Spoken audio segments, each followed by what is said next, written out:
안녕하세요. 중국과 함께 사는 길을 평생 연구하고 있는 한중 다문화 가정의 차코페페입니다. 설 연휴가 조금씩 다가오고 있습니다. 중국에서는 춘절이라고 부르는데요.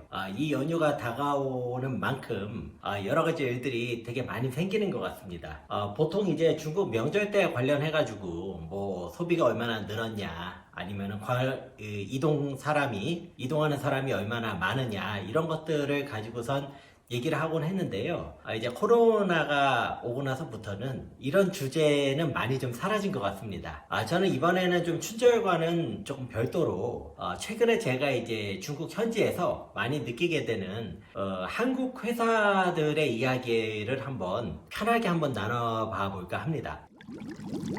네, 지금 우리나라가 1992년도에 중국하고 국교를 수립을 하면서요. 그 이후로 점진적으로 중국에 진출하는 한국 기업들이 많아졌습니다. 특히 우리가 이제 97년도에 이른바 IMF라고 부르는 굉장히 거대한 아시아 금융위기를 한국이 아주 직격탄을 맞은 적이 있었죠. 이러면서 우리가 IMF를 극복하는 데에 중국의 생산 기지를 운영을 하는 방식을 엄청나게 활용을 합니다. 자, 세계 경제는요, 1995년도에 WTO라는 체제가 새로 출범을 하게 되고요. 2001년도가 되자 중국이 WTO에 가입을 해버리면서 중국에서 생산을 하는 것이 굉장한 경쟁력을 가질 수 있는, 그래서 우리나라 기업에도 큰 도움이 되는 그런 체제로 많이 흘러갔던 것 같습니다. 2000년대 초반에 지나가지고요. 2000년대, 2010년대로 들어가면서 중국은 이제 단순한 생산 공장으로만 활용을 하기에는 노동력의 어떤 그 임금 상승폭이 굉장히 좀 부담으로 다가오게 됩니다. 동시에 그동안에 이제 중국에 있는 로컬 기업들, 중국 회사들이 다른 나라, 해외에 있는 기업들의 기술과 노하우를 많이 흡수를 하면서 이제는 세계 시장에서 기존에 있던 글로벌 기업들하고 경쟁을 하는 그런 체제로 변하게 됐던 거죠.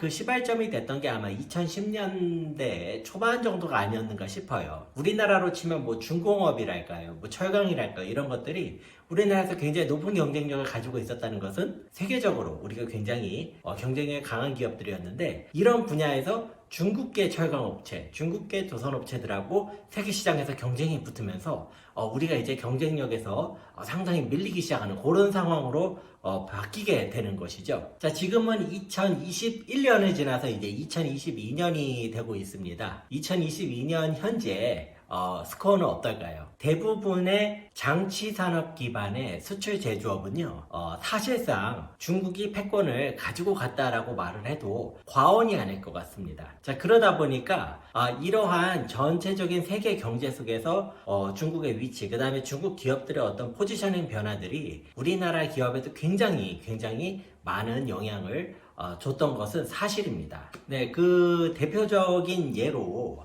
저는 일단은 2021년을 생각을 하면은 한국의 자동차 산업을 한번 얘기를 간단히 해보고 싶습니다. 이 자동차 산업이라는 게요, 생각하면 할수록 굉장히 독특한 산업인 것 같아요. 자, 왜냐면은 어떤 기존의 장치 산업적인 특성도 가지고 있으면서 부품 수가 너무너무 많기 때문에 이것들을 뭐 모듈 관리하고 또 뭐 서플라이어 관리하고 이런 것들이 하나의 거대한 이 산업군 자체로 뭐 몇 개 사단이 같이 움직이는 식으로 이렇게 이 공정이 구성이 되더라는 거죠. 그런데 또 제품은 B2C로 팔린다라는 말입니다.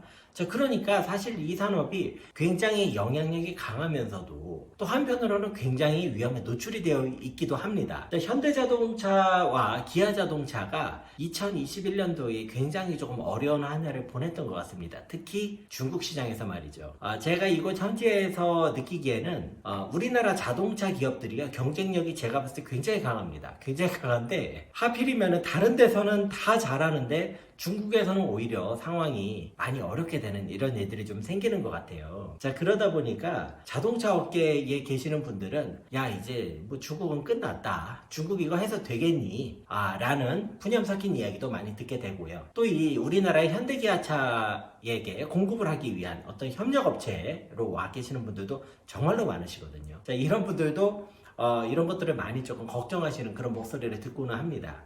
그런데요, 또 이런 측면도 있습니다. 중국에서 이번에 코로나도 겪고 하면서 포지셔닝을 하는 과정에서 더 좋은 상황으로 변하게 된 한국 기업들도 존재합니다. 자, 그런데 이 우리나라의 정서 특징인 건지 아니면은 우리가 조금 너무 과도하게 보수적으로 대응을 하는 건지는 모르겠지만요. 내가 뭘 잘했다라는 것을 그렇게 자신있게 말하지는 않는 편인 것 같아요. 자, 그렇기 때문에 한국 기업 중에 중국의 비즈니스를 하고 있는 기업들의 상황을 제가 가만히 살펴봤더니 한 절반 정도는 그 본인의 회사 내에서 중국 비즈니스가 많이 수축을 하더라. 자, 그런데 또 나머지 한 절반 정도는 중국 비즈니스가 여전히 굳건하거나 혹은 중국 비즈니스가 더 확대될 수 있는 그런 상황으로 가는 회사들도 눈에 보이기 시작합니다. 자, 그렇기 때문에 지금 중국 안에 있는 한국 기업들의 상황은요, 한마디로 제각각 다 다른 것 같습니다. 자, 예전에 제가 아까 서두에 이제 뭐 90년대, 2000년대 이렇게 말씀을 드렸던 이유는요,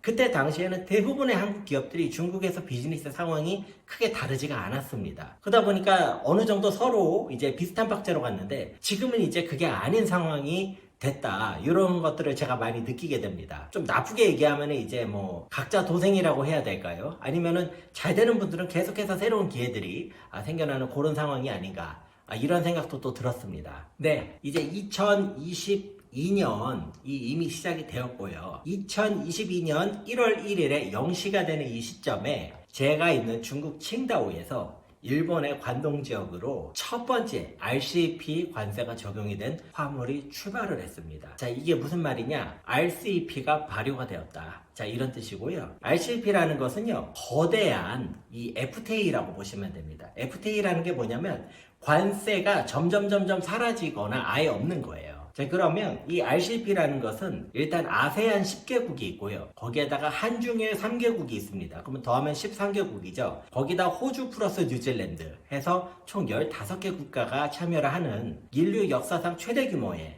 이 FTA라고 할 수가 있겠습니다. 자, 그러면 여기서 이제 몇 가지 시사점이 있는데요. 이 RCEP 전체에서 거의 뭐 절대적인 비중을 차지하는 건 사실 한중일 3개국이에요. 그 다음에 이 한중일 3개국이 한 번도 FTA를 맺은 적이 없었습니다. 근데 이번에 RCEP라는 이름을 통해서 이런 FTA가 형성이 된 것이죠. 자, 현재 중국 현지에서는요, 중국 분들 중에서 이 과일 장사하시거나 과일업 하시는 분들이 굉장히 긴장을 하세요. 자, 왜냐하면 동남아에서 만들어진 과일이 현재의 물류 시스템이면요, 오전에 배를 실어가지고 오후에 중국의 매장에 놓을 수 있답니다. 자, 그런데 동남아 과일이 품질도 우수한 데다가 가격도 저렴한 데다가 관세까지 절패가 된다. 자, 그러면 중국에서는 어마어마하게 소비를 자극할 수 있는 요인이 되지 않을까. 여기에 맞춰서 중국은 어떤 소비력을 더 극대화하기 위한 다양한 정책이 나올 것 같습니다. 자, 그러다 보니까요, 지금 중국 시장 자체가